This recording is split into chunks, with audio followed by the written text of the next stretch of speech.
If you want to have a statue of your own in Japan, you must first become a legend. There is no place left in the world for dragons. Your loyalty shall be rewarded in the coming new world.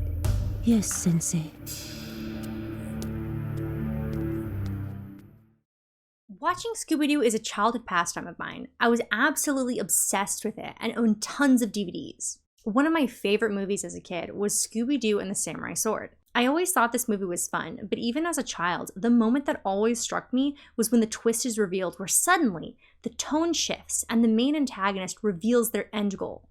Once the Black Samurai has returned, I will order him to lead my robot ninjas against the ignorant forces of this modern age. Then the ancient world of the samurai and the new world of technology shall exist in perfect harmony. This moment has stuck with me for years, and I didn't know why until I rewatched the movie recently. This scene had such a grasp on my child mind because it was unexpected. Scooby-Doo villains typically want money, fame, power, or a mix of the three. This was something special, something different that warranted a little investigating. I think we've got another mystery on our hands. Scooby-Doo and the Samurai Sword was made in 2009 and was directed by Chris Berkley and was written by Joe Sichta. Before we go further, I want to make a disclaimer that this movie contains a plethora of Asian, specifically Japanese, stereotypes, as well as some unsavory depictions of an unnamed ethnic group. These are not what the video is about, and as someone who is not Asian, I can't really speak on this, but I wanted to acknowledge these aspects of the movie before we went any further, as it would feel disingenuous to just ignore them. With that said, let's begin. It starts out with a young man named Kenji cleaning a Japanese history museum. He's scolded by his boss, Mr. Takagawa, for slacking off. Too many distractions, no discipline, no respect for the old ways. And then we move to Mr. Takagawa talking about his new exhibit, the Black Samurai. All of a sudden, wind and smoke blow through the room and the ghost of the Black Samurai comes to life and escapes the museum. Next, we get the opening credits and the absolute most coolest intro to the Scooby Gang I have ever seen in my life.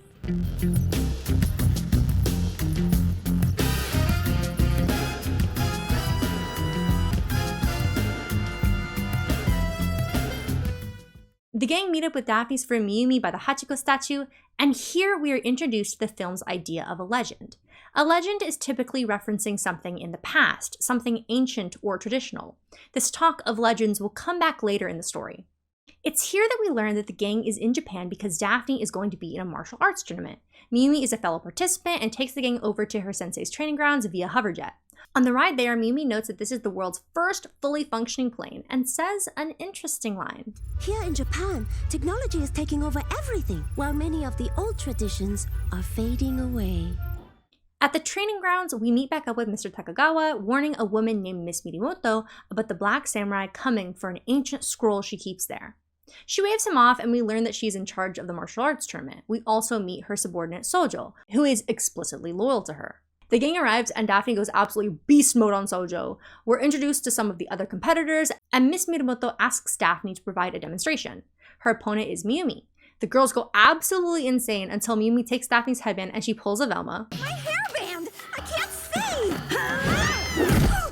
Miss Midimoto flirts with Daphne real quick and then announces a feast.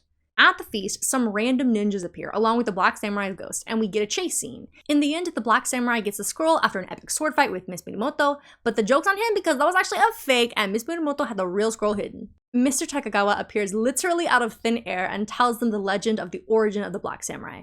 A Ronin sought out a master swordsmith, and he agreed to make him a powerful sword, but that it would take a year to complete. The Ronin's evil apprentice then said he could craft a sword that was just as good in half the time.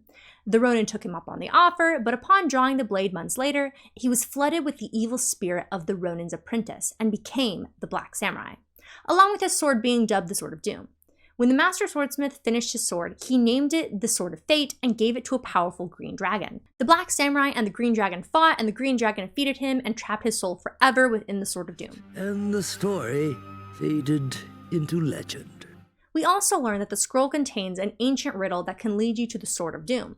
Mr. Takagawa and the gang work together to solve the riddle, and through some easy mystery solving, the gang heads to the Temple of 1,000 Steps, which is located on a remote island in the South Pacific Ocean. On the way there, Miyumi and Daphne get to talking about Miss Midimoto, and Mr. Takagawa makes this comment. Someone who still cares for the old ways. Once there, they get into the temple and stumble their way into finding a secret map, showing the way to the Sword of Doom. And then the gang gets captured by the native islanders and almost gets sacrificed, but thankfully we spend no more than 5 minutes on it before the movie finds its way back to the plot. The gang eventually finds the sword, but when Miyumi takes it, the cave closes and the ghost of the Black Samurai appears, and we get another chase scene, this time with an Indiana Jones reference. In the end, the Black Samurai crashes into a statue and is revealed to be Sojo. Back at Miss Midimoto's place, the gang debriefs until Miss Midimoto interrupts them and reveals that she was the mastermind behind the Black Samurai's antics. We also get this iconic scene. Jeepers! Jinkies! Dang, I still don't have a catchphrase. This is when we cut back to the scene that I discussed at the start of this video, and my reason for wanting to make this video in the first place. As a kid, this was when I realized what the movie was trying to talk about, the theme of modernity versus tradition. In the movie, modernity is represented with Japanese technology and technological advancements, and tradition is represented by the ancient history of samurai, and both are shown to the audience through the lens of Japan. And it's not hard to see why the filmmakers chose Japan to expand on this theme. Japan is a country that is both one of the most technologically advanced places in the world and has such a prevalent, rich culture steeped in centuries of tradition. This dichotomy is a perfect backdrop for what the movie is talking about. But I was still curious about why the filmmakers chose this topic to begin with. With that said, let's go back to 2009. In 2009, we were becoming so much more unified with technology than ever before. The early 2000s was such an innovative time for everyday technology, some of which we still use today. Camera phones, iPods, smartphones, USB flash drives, Bluetooth, Blu-ray, heck, YouTube. You see what I'm getting at? Technology was being integrated into our lives like never before, and it was incredible. We were connected more so than we ever had been. But these newfound connections created a big concern for the loss of tradition and history, the old way of doing things, and the simplicity of the past. Even before the 2000s, there were many people who had a fear of technology and technological advancement. We see this fear accumulate in movies such as The Terminator, 2001: A Space Odyssey, Blade Runner, and more. We even see it in more modern movies like Avengers: Age of Ultron. So this concern about technology was not new for 2009, but with the new millennium came new advancements, and therefore renewed worry. The idea of modernity became synonymous with technology, and the idea of tradition became its antithesis. Ergo, technology versus tradition. The creators clearly felt strongly enough about this topic that they felt the need to make it the main theme of this movie. So what was the end goal? What answer does the movie provide? Do we embrace tradition or embrace modernity? Well, after the twist villain reveal, the movie takes a drastic turn and almost feels like a separate movie. Shaggy and Scooby end up split up from the gang with the Sword of Doom, and the gang, along with Mr. Takagawa, remain trapped before they escape moments later with the help of Kenji from the first scene. It's here where Mr. Takagawa reflects on his past statements. I should not have been so critical of this modern age. If only I had one more chance, I would fight to save this world like a modern-day samurai. With everything up to this point, it almost feels like the movie is framing traditionalism as the antagonist, which means that the movie is clearly in favor of modernity and technology. But let's see if this movie can change its tune. We then return to Scooby and Shaggy, who have a third chase scene. Seriously, guys, you needed 3? And eventually stumble upon a sushi restaurant, because of course they do. Here we meet Matsuhiro, a sushi chef who seems to know a bit about the legend of the Black Samurai. And remember that legend talk I mentioned earlier? Here's where we get a second look at the meaning of a legend. Do you know what I like most about legends? New chapters are being written all the time. Matsuhira's take encompasses the idea that legends are ongoing. They're not simply references to the past, but are links to it. This idea that legends connect the modern world to the history of the old world by simply stating that a legend is something continuous is particularly interesting and is our first glimpse into the answer the movie is trying to provide us on the topic of technology versus tradition. The next thing you know, the restaurant is attacked by the robot ninjas. Wait, did I mention that ninjas are actually just robots? And Matsuhiro hits him with some Rono Zoro type. Meanwhile, Scooby and Shaggy lose the Sword of Doom. Oh, brother, this guy stinks! And Matsuhiro reveals that he's actually a samurai. Suddenly, the scene shifts to what looks like Team 7 in the Land of Waves arc, and Matsuhiro starts talking about how Shaggy and Scooby have to become samurai. He trains them a bit and tells them that they have to travel through the 4 gates representing the 4 elements. Water, earth, fire, air. Now Shaggy and Scooby have to find the green dragon and get the Sword of Fate.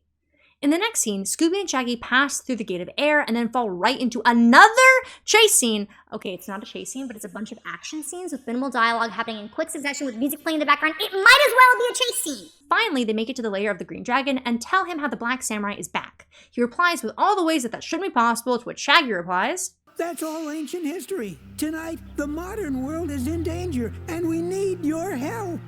Eventually, the Green Dragon dresses them up in traditional samurai armor, and Scooby and Shaggy remark positively about dressing quote-unquote old school. The Green Dragon then gives them the Sword of Fate and takes them to the original bridge from the legend where the Ronin became the Black Samurai. Meanwhile, we see Miss Mirimoto, Sojo, and Miyumi preparing the final steps of the ritual to bring back the spirit of the Black Samurai, when Miyumi turns on them. And in her excitement, Daphne gives away the gang's position. Way to go, Miyumi! I knew you were one of us! Fred signals Delma, who, with the help of Kenji, rigged up an EMP to turn off all of the technology in the area. The plan works and the robot ninjas are all down, along with all the technology in the nearest city.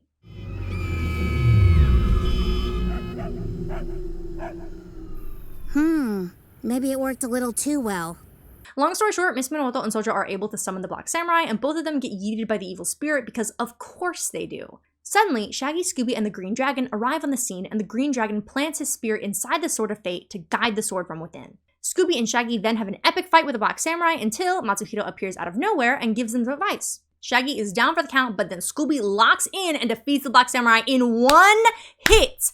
I've heard of Ultra Instinct Shaggy, but Ultra Instinct Scooby goes crazy.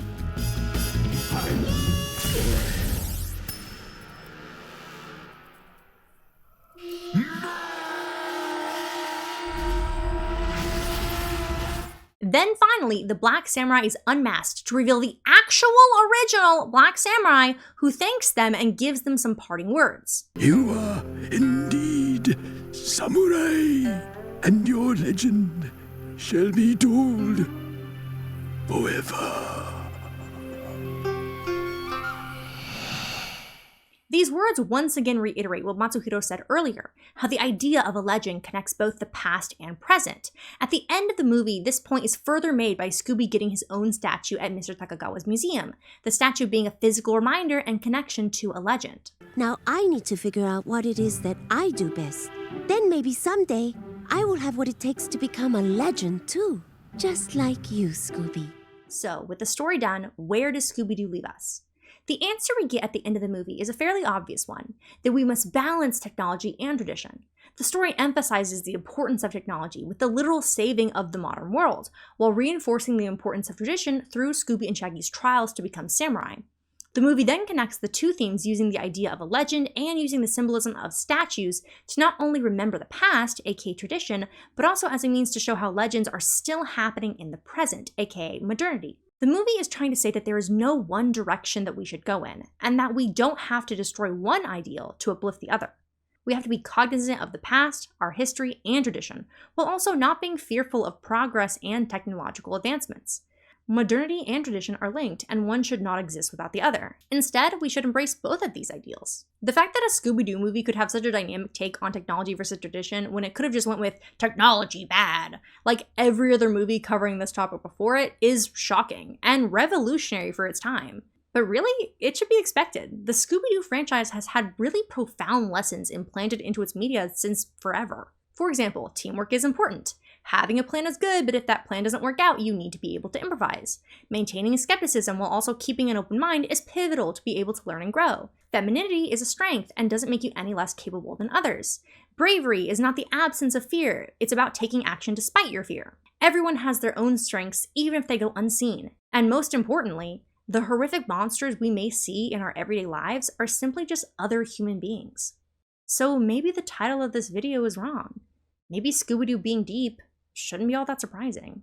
Maybe a topic like this should have been expected.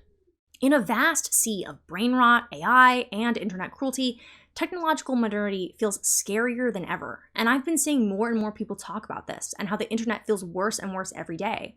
And to be honest, I can't blame them. It is scary, and it's very easy to be swept away in the fear of our future and whether we are going in the right direction or not. But seeing these same concerns being represented in Scooby-Doo kind of makes me feel a bit better about the situation. History can teach us so much, and as long as we learn from it, we can make our future better. And the fact that a Scooby Doo movie from 2009 not only teaches us that timeless lesson, but also presents it in a way that comforts and uplifts us. Well, when you think about it, it just makes sense. Guys, thank you so much for watching this video. I really appreciate all the love and support.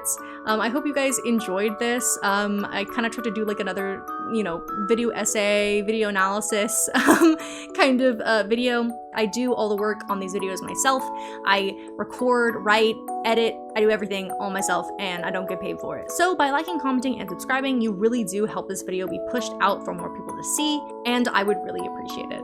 Thank you guys so much for watching, and let me know what you guys think about this topic in the comments below. With that said, I will see you guys in the next video. Bye!